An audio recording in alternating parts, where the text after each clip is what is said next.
Henrietta, our daughter-in-law, loudly said that elderly folks like us, being of a different class, shouldn't come to the housewarming party. We were shocked by her audacity and couldn't find words to respond. I had kept silent for our eldest son Warren's sake.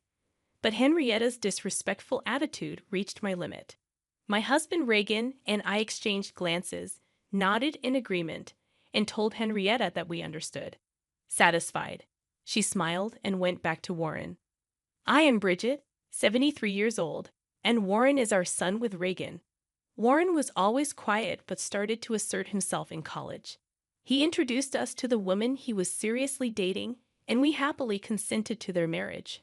Around 3 years into their marriage, during Christmas, Warren and his wife were coming home for the first time. I was excited to spend time with Henrietta. When they arrived, Henrietta initially seemed shy but gradually relaxed. As it got dark, I stood up to prepare dinner, and Henrietta offered to help in the kitchen. While we were in the kitchen, an unfamiliar voice, lower and harsher than usual, said, "It's cold. This house is too cold." I turned towards Henrietta in disbelief, and she was rubbing her hands together with discontent. In an unhappy tone, she expressed her dislike for old houses and complained about Warren insisting they come.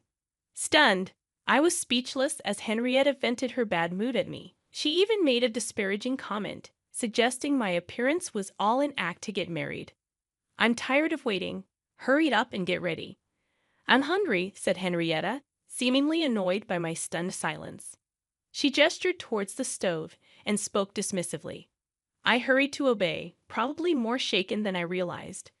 Once I started moving, Henrietta did nothing but dictate, not lifting a finger to help. She complained about everything, criticized my methods, yet did nothing herself. By the time the preparations were done, and it was just a matter of serving the food, Henrietta suddenly became active, charming Reagan and Warren, and blushing at their praise. It was then I finally understood this was Henrietta's true nature. 10 years later, Warren and his wife were returning for a visit. Henrietta had shown her true colors many times, but only in my presence. She never behaved that way in front of Reagan or Warren. I had kept silent, thinking it might be a misunderstanding, but the same things happened every time they visited, confirming my suspicions. Hearing they were coming back, I felt a bit downhearted. While planning to avoid being alone with Henrietta as much as possible, the doorbell rang. Sighing, I opened the door to find Warren standing alone. Surprised not to see Henrietta, I involuntarily looked around for her. Warren, noticing my reaction, spoke with a hint of apology. "Sorry, Mom. Henrietta had some urgent work and will join us later. She said it's okay to go ahead with the grave visit without her." It seemed Henrietta wouldn't be joining until her work was finished, and I felt a sense of relief at the thought of not having to witness Henrietta's behavior, even for a little while. I welcomed Warren into the house, and Reagan, who was in the living room, noticed Henrietta's absence and asked about her. While preparing tea, I found myself sighing deeply without realizing it. We decided to relax for the day and postpone the grave visit to the next day. When Warren informed Henrietta, she responded, "Understood, but I still can't finish my work and come over, so please apologize to the others for me." Reagan laughed it off as unavoidable, but I couldn't help feeling that Henrietta just didn't want to attend the grave visit. However, I couldn't voice such thoughts, so I just said not to worry about it, and we spent the day uneventfully. The next day, after finishing visiting the grave and relaxing at home, Henrietta called, saying, "Finally finished with work, so I'll be heading over tonight." The timing of her call right after the grave visit seemed a bit off to Reagan and Warren too, hastening my suspicion. That evening, just as we were about to have dinner, Henrietta arrived. She appeared a bit sweaty and out of breath, as if she had rushed. I frowned involuntarily, but Reagan and Warren were so pleased to see her that I decided not to say anything. Henrietta, having been freed from work, was told to take a shower first while dinner was being prepared. She replied somewhat apologetically. When she emerged from the bathroom at dinner time, she muttered upon seeing the food on the tray, "Sandwiches, that's it? After a hot day at the grave, I'm tired of eating this." I managed to avoid going to someone else's grave in this heat, and all I get is a simple meal. Henrietta tied up her hair and walked towards the living room. I felt angry but couldn't find the words to confront her. In the living room, she instantly started chatting happily with Regan, leaving me silently frustrated. Another 10 years passed, and Warren decided to move from his apartment to a house. After discussing it with Henrietta, they decided to pay as much down payment as possible themselves, but asked us for a little help with the shortfall. We couldn't refuse our dear Warren's request, so we immediately agreed and transferred the needed amount. Soon after, Warren informed us that their new house was built, and they planned the housewarming party with both families. I hadn't seen Henrietta's parents since the wedding, so I eagerly agreed to attend, considering everything that had happened. Warren was delighted with my response and immediately shared the news with Henrietta, who I imagined was on the other end of the phone. Thus, we were set to attend the housewarming party next month. A few days after this was decided, Henrietta unexpectedly visited alone. I was surprised by her unannounced visit and opened the door without realizing it was her. Looking up, I saw Henrietta with an unhappy expression, and I was taken aback. "I'll come in." Henrietta quickly checked for keys in the entrance and pushed past me to enter the house. Her arrogant behavior continued as she walked into the living room, probably because she noticed that Regan's keys weren't in the entrance. Indeed, Regan was out for his daily walk and wouldn't be back for a while. Taking advantage of this, Henrietta had barged into our home. Feeling trapped, I followed her into the living room, where she waited for me without sitting down. Before I could even close the door, Henrietta glared at me and said, "Bridget, you're planning to come to the housewarming party. It's a nuisance, so can you please not come?" Surprised, I responded, "What are you suddenly talking about? Regan wasn't there," so Henrietta, crossing her arms, started speaking in a high-handed manner. "You're planning to tattle to my parents about me, aren't you?" Henrietta glared at me with evident disgust, clearly not wanting her parents to know about her behavior. She must have specifically chosen a time when Warren was working, and she had a day off, knowing about Regan's routine walk, and had timed her visit accordingly. Henrietta was cunning indeed. Calmly, I replied, "I had no such intention, but now that you mention it, it might not be a bad idea." Henrietta frowned in annoyance, saying, "It's no joke. I married Warren because he's good-looking and earns decently. I don't want to deal with annoying relatives revealing." Henrietta's expression froze when she realized I had caught on to the true reason for marrying Warren. As I worried about her strange behavior, the living room door opened behind me. Turning around, I saw Regan, who looked surprised as he gazed at Henrietta, realizing that her conversation with me had been overheard. Henrietta clicked her tongue but decided to brazen it out, telling us the real reason. "Elderly folks like you, being of a different class, shouldn't come to the housewarming party." We were astounded by her audacity, at a loss for words. I reached my limit with Henrietta, daring to say such things even in Warren's absence.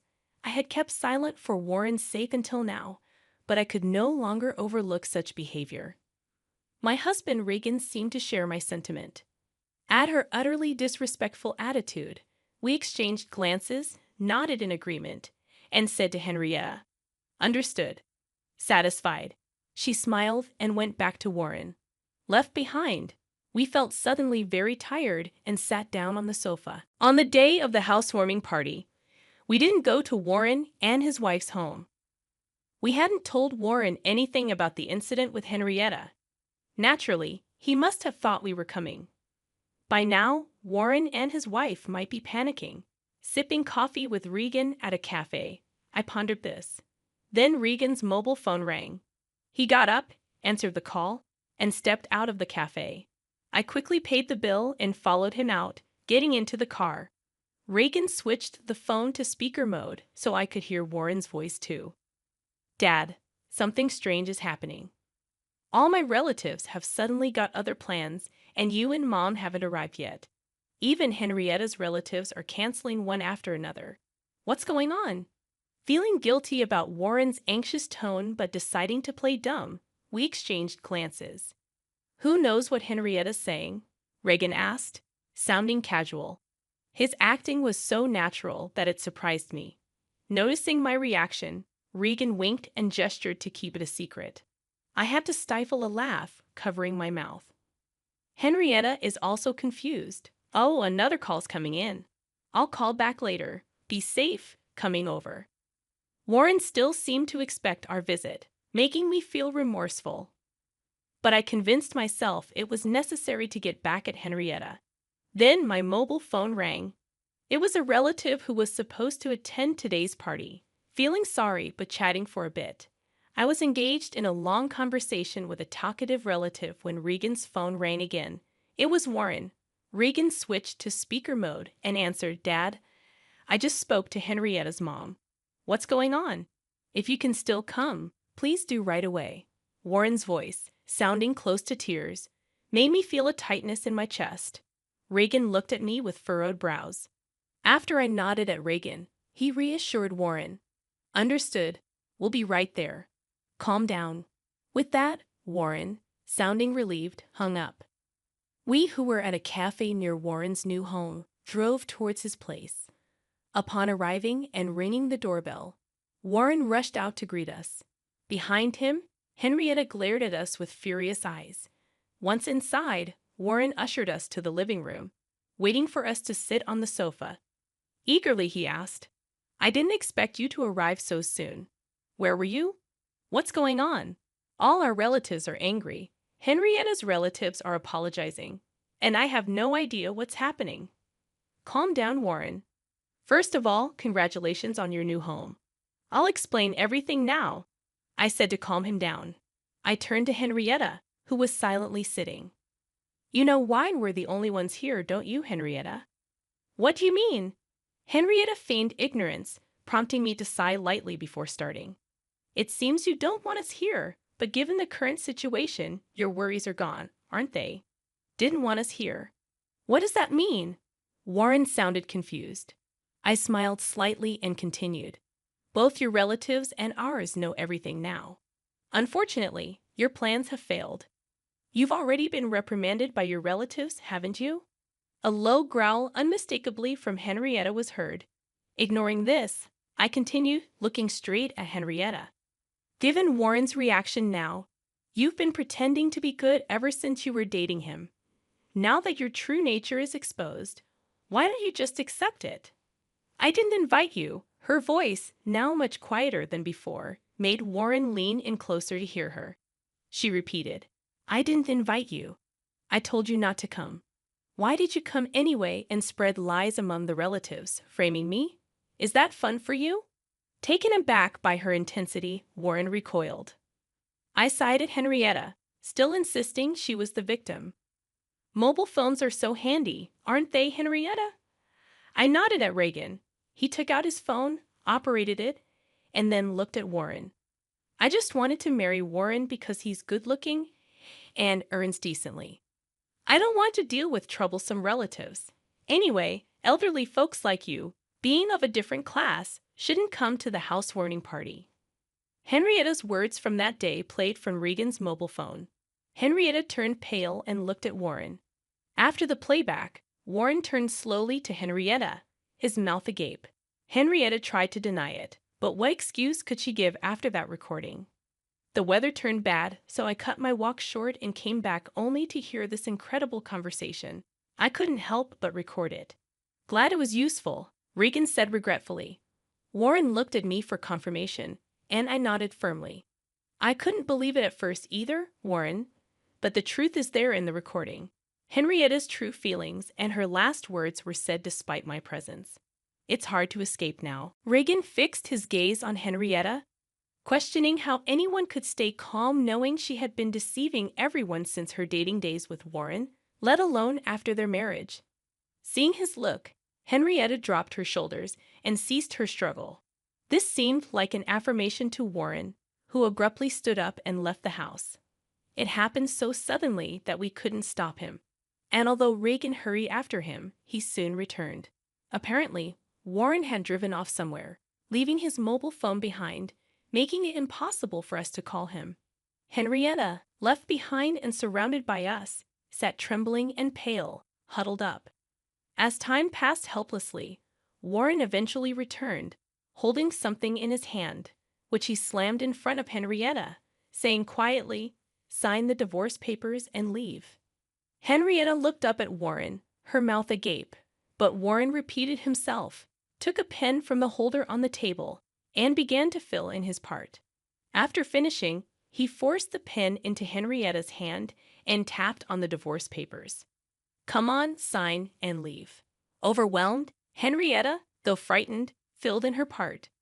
She looked at Warren when finished, but he, without making eye contact, was checking for any missing details. Finding no errors, he forcefully made Henrietta stand up and dragged her to the front door. He then pushed Henrietta out of the house, ignoring her attempts to cling to him and throwing her bag outside. "It's late, so I'll submit this tomorrow.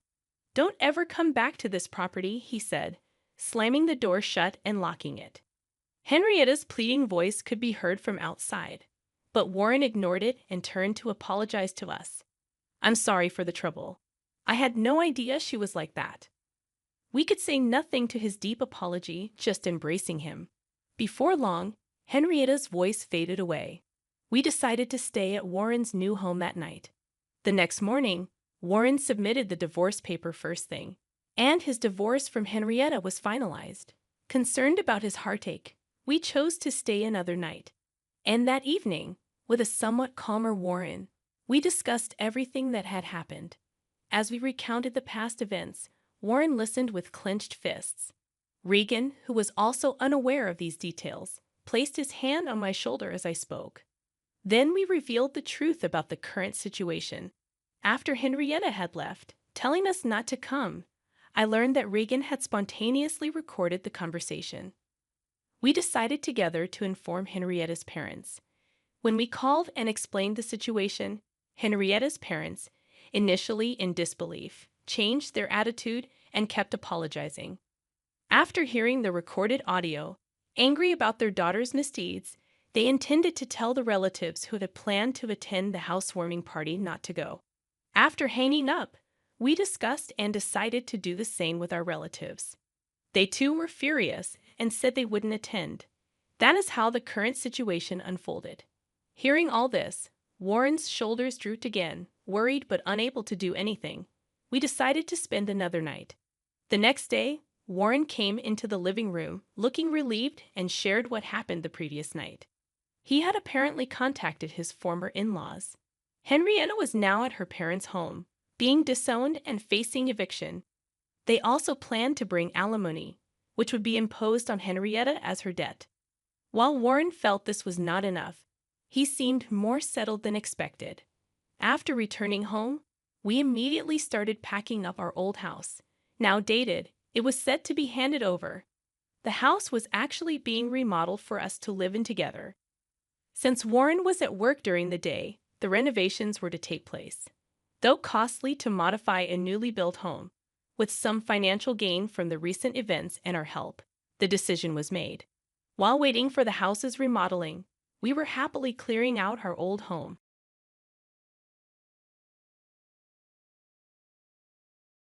I checked my phone and noticed I had 13 missed calls, all from my mother-in-law, Martha. Not again. While thinking about this, my phone vibrated once more. I answered, "Hello." Martha sounded angry. "Excuse me. Wasn't the allowance for this month supposed to be $3,000? It's overdue? Excuse me. I told you to send the allowance. This month's payment hasn't been deposited yet."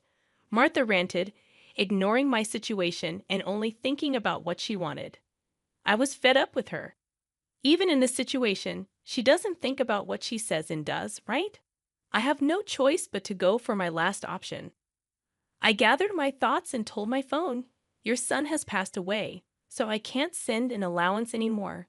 I'm Jennifer Smith, 32 years old, a busy woman working at a major financial firm and a housewife. I got married about 2 years ago to my beloved husband, Mark, whom I met through our shared hobbies. His kind nature and warm smile drew me in, and we quickly developed feelings for each other. After a year of dating, we got engaged, both convinced that we were the best for each other. We lived together without major quarrels and decided to marry. Everything was smooth until a problem arose. Martha, my mother-in-law. My father-in-law passed away a few years ago, leaving Martha as Mark's only family. The trouble began when I first visited her before our wedding. Nice to meet you. Martha clearly showed displeasure. So, you're Mark's fiancé? Yes, I'm Jennifer Miller. You're a rather plain girl. I wonder what Mark sees in you, huh? I couldn't tell if she was joking or serious. Having such words from my loved one's mother shocked me. Observing my distress, Mark scowled at Martha. Hey, Mom, what's with the sudden harsh words? How can you say such things about the person I chose? No, Mark, I'm just trying to pick a suitable woman for you. Pick? I'm the one who chose her. You have no right to interfere. Don't say it in such a cold way. I'm just telling the truth because I care about you. If you were really thinking of me, you'd simply support us. Why can't you understand such a simple thing? An argument unfolded between mother and son right before my eyes, making the air heavy. As it was my first meeting with Martha, I wasn't in a position to intervene. Despite the lingering awkwardness, we eventually conveyed our intent to marry. As we were leaving, Martha called out to Mark, sounding somewhat disgruntled. Mark, can I have a word?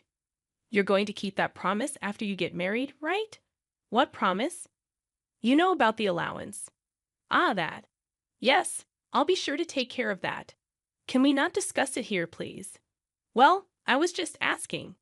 The tension between my husband and his mother persisted, and discomfort hung thick in the air. In the car on the way home, I questioned Mark about the conversation he had with his mom as we were leaving. Hey, Mark, about the talk you had with your mom.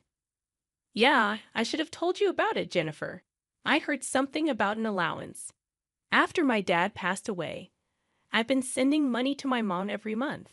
How much? $2,000. What? $2,000?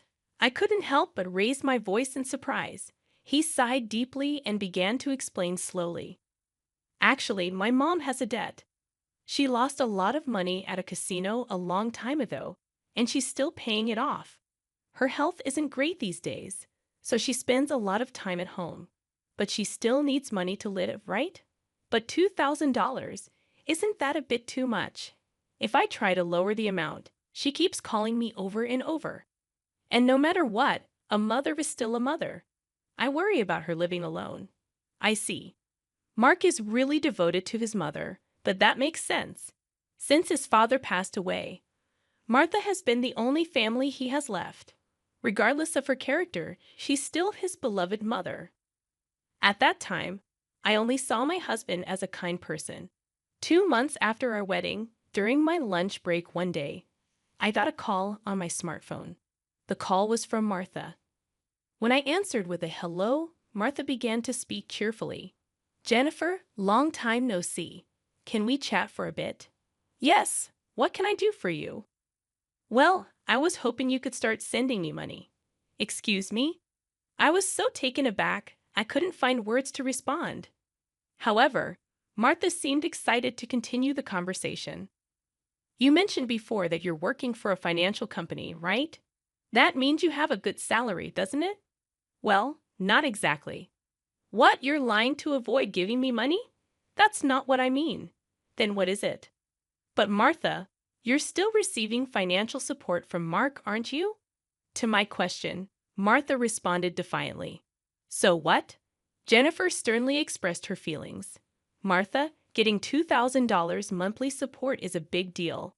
And yet you're asking for more. Really? You think so? If you were to send me an additional $1,000, I could avoid burdening Mark. What do you mean by that? Well, I have Mark as a guarantor for my debts. If I fail to make payments, the debt collectors will go after him. Do you understand? But aren't you using part of Mark's $2,000 to pay back the debt? I'm short. I haven't told Mark, but I have a significant amount of debt. Martha's tone made it clear that this was a fact. Even her husband was unaware of it. With future plans of having children, our expenses were set to increase. On top of that, taking over Martha's debt wasn't an easy task. But if Martha's payments fell behind and the debt landed on Mark, the interest would likely accumulate significantly by then. If I refused to send money, it would eventually become a problem for my husband. It seemed better for Martha to clear her debt now. Reluctantly, I agreed to Martha's proposal. All right, I'll start sending you money. Really? Good God, Jennifer. I knew you would say that. The total, with Mark's contribution, will be $3,000. But this means you can pay off your debt, right? Yes, of course.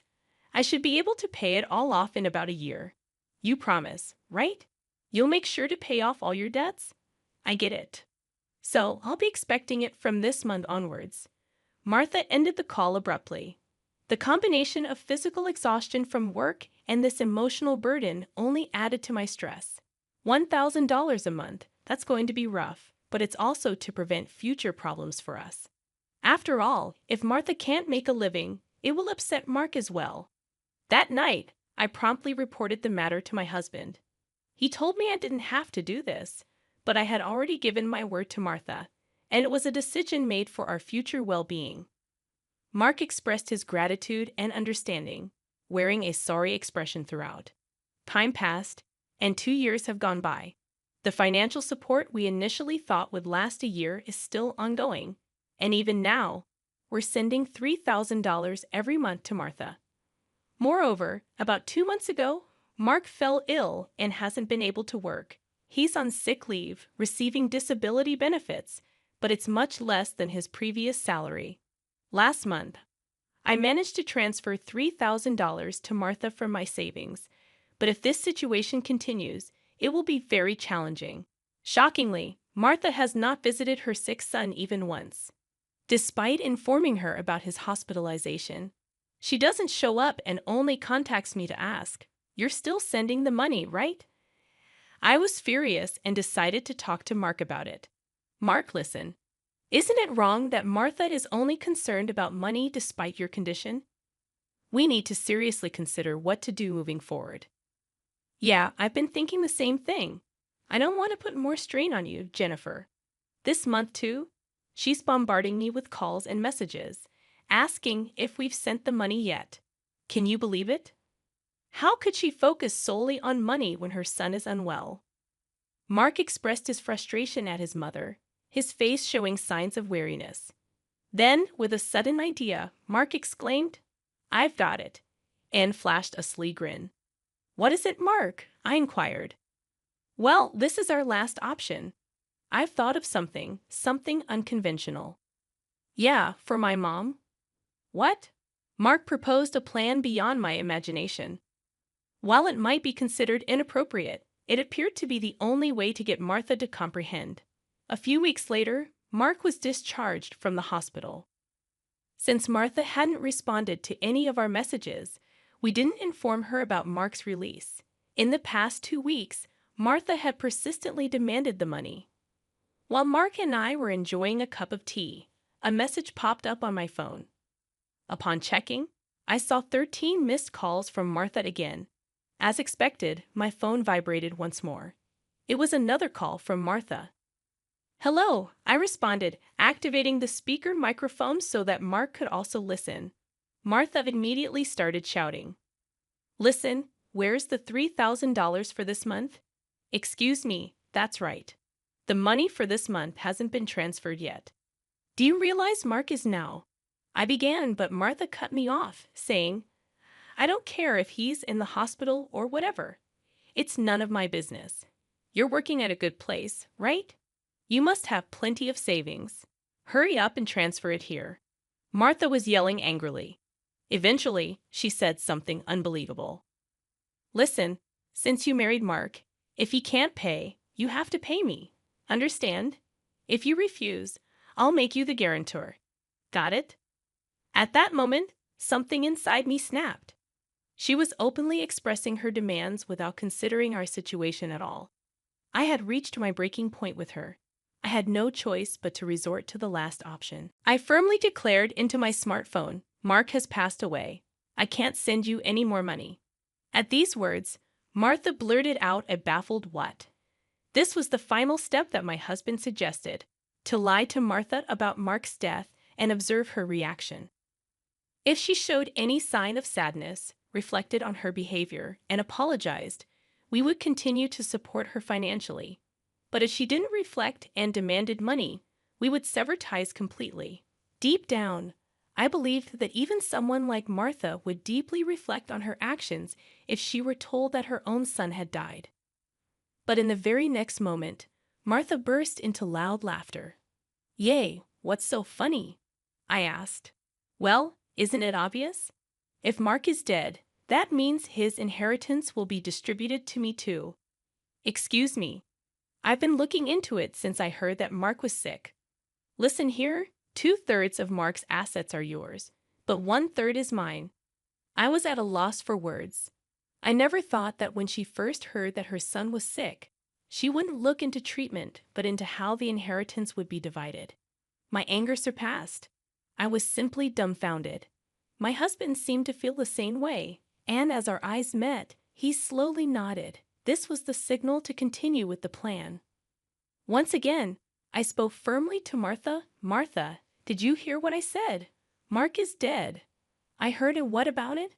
Aren't you sad your own son passed away before you? You just make sure to send me some. I won't let you get away with not doing it." With a click, the phone line was cut off, and a dial tone echoed. I glanced at my husband and saw that he was shaking, his face red with anger. "Mark, are you okay?" I asked. As I asked, my husband looked into my eyes and said, "I'm cutting ties with her. She'll likely come here eventually, demanding money. Let's wait until then, okay?" "But are you really okay with this, cutting off ties just like that?" I inquired. "Yeah, I have no regrets. After that call, she's no mother." My husband's eyes were filled with hatred, and I felt the same way. A person who only thinks about money over her own son's life is not family to me. A few days later, as we expected, Martha came to our house. For the time being, I decided to hide my husband in the next room and deal with Martha myself. Then Martha approached me with a face like a demon. "Hey, give me Mark's inheritance right now," she demanded. Again with that. "Anything else to say? He's already dead, isn't he? It's pointless to say anything now. Yakin never even visited him. What are you saying? Are you really his mother? You're so annoying. Give me the inheritance right away. I don't mind getting a lawyer. Speaking more would be a waste of time." Just as I thought that, my husband emerged from the next room. Seeing him, Martha let out a startled gasp, as if she had seen a ghost. "Mark, why weren't you dead?" "Long time no see, Mom." "Sorry, but the news about my death was a lie." "Lie? How could you be so disrespectful?" "I wanted to confirm your true nature, Mom. I was curious about how you'd handle the allowance if your son died. But you turned out to be a gold digger, just as I suspected." "I got that perfectly." "What? How dare you call your mother a gold digger?" Silence. "I'm cutting ties with a toxic parent like you." Martha's mouth was agape at my husband's angry shouts. She could not come to terms with the fact that her own son was severing ties with her. "What? What does this mean, Mark?" "It means exactly what I said. I can't consider someone like you as my mother. No way." "Then what about the allowance? Do you really think I would? You're on your own with the debts. We're moving." "Wait, please.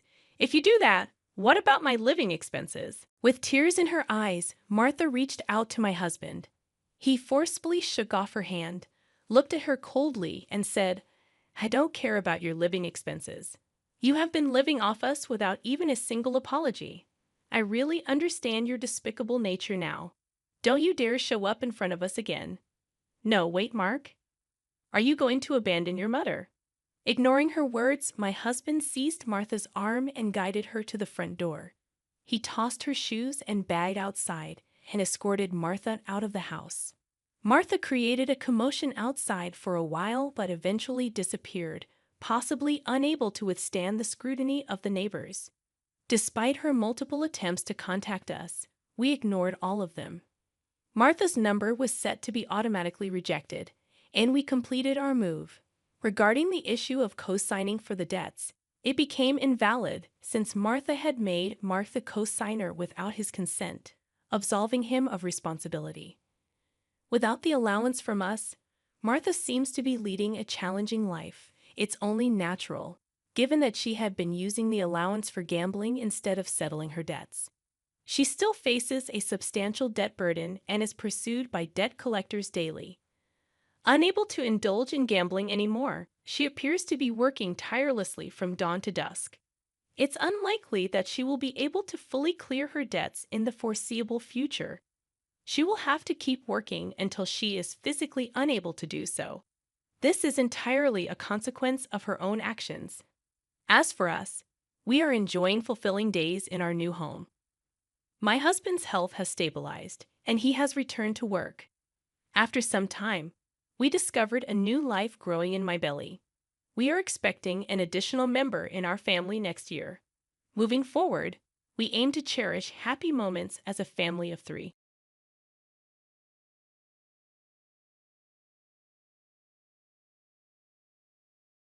I'm Christina, 25 years old, and I mostly keep to myself. Even though I have a job or study, my family might think I don't because I don't talk about it much, especially my brother. How did I end up like this? Well, it all goes back to my time in middle school when I started feeling like I couldn't trust people. It's not just one thing that caused it, but mostly because I felt ignored. I guess people didn't find me interesting because I was always into machines. I've always enjoyed messing around with computers, and I was pretty good at it, which helped out at home. But then my school grades dropped because I spent more time with computers than with friends, and my parents got worried. When I finished elementary school, my parents started telling me off, saying, "Stop spending so much time with those machines." During middle school, as my parents kept scolding me, I started feeling like I shouldn't pursue my interests. So whenever I have free time from school, I'd hide in my room to avoid my parents, cutting off contact with the outside world. This made more people think I was strange or risky, and I started feeling isolated even at school. The only person who supported me was my brother Keith. He always knew how to cheer me up and keep me going. With his help, I finished school. But I didn't go to high school. Instead, I did computer jobs from home. When I was about 16, I got a part-time job, and with the money I earned, I bought old computers to take apart and rebuild from scratch, just the way I liked. My hobby became a business opportunity, and by the time I hit 20, I was making and selling computers. Soon, I started my own business, offering affordable computers, and became quite well known. By the time I turned 25, I'd made a decent amount of money. I even started contributing $2,500 to my parents' household each month and still had money left over. Even though I tried explaining my job to my parents, they didn't get it. After a few arguments, they decided that as long as I could support myself, they didn't mind what I did. This meant they stopped interfering and I could live as I pleased at home. But my brother still didn't think much of me. My brother used to be my ally, the one who understood me best when I was in school. He was really kind. But maybe he got tired of his sister, who was still at her parents' house tinkering with machines even after turning 20. Over time, he started treating me harshly whenever he saw me. Since I didn't keep quiet about it, we ended up having more conflicts, and now we're not on good terms. Things got even worse after my brother got married. His wife, who we'd known since high school, never really liked me. After hearing about me from my brother, she didn't want to be my sister-in-law and seemed to influence my brother against me. Because of this ongoing situation, I became known as the troublemaker at home. Even though I stayed in my room most of the time, I felt my heart breaking from all the hostility directed at me, which was different from my parents' concerned words. Suddenly, my parents' home, once a cozy sanctuary despite the criticisms, turned into a hostile environment. I no longer felt comfortable there, and it seemed like my parents were being swayed against me while my allies disappeared. Even though I had my own income and contributed to the household expenses, my brother and sister-in-law, who didn't understand my work, saw me as a burden. They started talking about kicking me out and taking over the house. Feeling disconnected from my brother and his plans, I figured leaving wouldn't make much of a difference. Once I found a new place, I wouldn't have to contribute to household expenses anymore, which meant I could save that money instead. It was kind of a silver lining. As I was thinking about moving out, my brother brought up the topic of inheritance out of the blue. He seemed to think that our parents' financial comfort despite my lack of a traditional job, was due to their wealth. So when the idea of me leaving came up, he suggested, since we'll be taking care of mom and dad, we should inherit their assets. You should give up your share of the inheritance. But the truth was, the reason our parents could enjoy their lives without working was because I was covering their living expenses. I didn't think they could manage without that money, but my brother saw me as nothing but a burden in my room. Despite feeling like leaving was the best option, I decided to ask one more time out of kindness. Are you really okay with me leaving? I asked. My brother just laughed and said, we'd be happy if you left already. It became clear once again how little he understood. I felt sorry for him and his wife, which made me even more determined to leave. A few days later, I was still in my room, and my brother and sister-in-law were relentless in their efforts to get me out. They kept knocking on my door, convinced mom to stop cooking for me, and even told me to do my own laundry. But these were all things I'd have to do if I lived alone anyway. I wasn't going to just sit back and let them take my place away from me without a fight. Sure, I wasn't happy about it, but I wasn't about to accept it either. I was being unfairly pushed out, and I wasn't going to take it lying down. After all, unskilled with machines, something my brother seemed to forget. He didn't realize the power I had with a computer at my disposal. I wasn't the type to quietly obey orders and leave. My brother's marriage, with me as the reclusive sister, was the only chance for our parents to have a grandchild. They were so focused on that, they didn't see how wrong it was for me to leave. So I decided to set up a little surprise for them, a trap that would spring into action as soon as I left the house.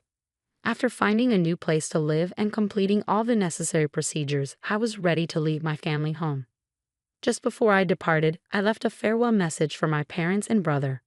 I've been supporting the family, and you've forgotten all the good I've done. I hope you realize who the real burden on our family wealth is.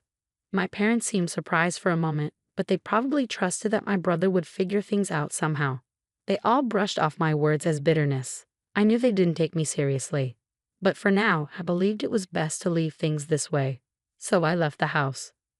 I took a significant amount of equipment from my family home and bought additional items, along with necessary furniture and appliances for my new place. I set up my new place just the way I wanted it, decorating it with my favorite style and creating a cozy atmosphere.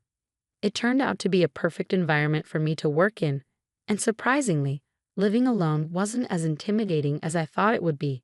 In fact, I wished I had made the move sooner. The people in the neighborhood were friendly and life was comfortable. Since leaving my family home and taking care of everything on my own, I've been enjoying myself, trying out new experiences. While I was reveling in my newfound independence, I wondered how things were going back at my family home, especially since they lost my financial support. Then, out of the blue, my mother called. "Hey, Christina, did you do something to our machines?" she asked. "What do you mean?" I replied. "There's something wrong with the computers and electronics," she said. "I have no idea about that," I said, puzzled. "I used to help out for free because we're family, but since you treated me poorly and kicked me out, even though you're my parents, you'll have to pay the regular price," I explained. "What? That's pretty greedy. We're your parents. Can't you give us a discount?" They responded. "Well, I prefer giving discounts to my friends. Unlike you, they treat me well," I countered. "Fine, you're so cheap," they grumbled. Internally, I sighed with relief that another trap hadn't been triggered and dealt with the situation calmly. But my mother didn't seem to appreciate my response. She abruptly hung up, behaving like a sulking child, and even sent a spiteful email implying that mean people lose friends. It made me question who was acting like the mature one. Frankly, it seemed self-centered, if not downright selfish. As for what I did to the family computer, I simply restored all the adjustments I had previously made for free back to their original settings. To someone unfamiliar, it might seem like the computer malfunctioned on its own. When I suggested they contact the company for repairs as an individual, they got upset. But I expected as much, so I let it go. 6 months after leaving home and settling into my new life, my father called me. "I hate to ask, but can you lend me some money?" he said. "What do you mean? Lend you money?" I responded. "Your brother and his wife have been spending recklessly. They think we're rich, and they keep complaining, asking for money to buy this or go there," he explained. "I have no idea about any of this. Why do you always come to me with everything? I've heard of daughters who live alone sending money home, But parents asking their children for money? Shouldn't it be the other way around, out of generosity? I questioned. It's not that simple, he replied. Well, even $500 would help, he added. I'm not giving you anything. I won't lend you money either. I have no intention of financially supporting you anymore, I firmly stated. Of course, I'll work on your machines if you pay for my services, I replied calmly. You've really become stingy, they retorted. I guess Mom was right about you. They went on complaining about my unemployed years, but I didn't let it bother me. I just ended the call. My father didn't send any emails, but he started calling me multiple times a day, which I found annoying.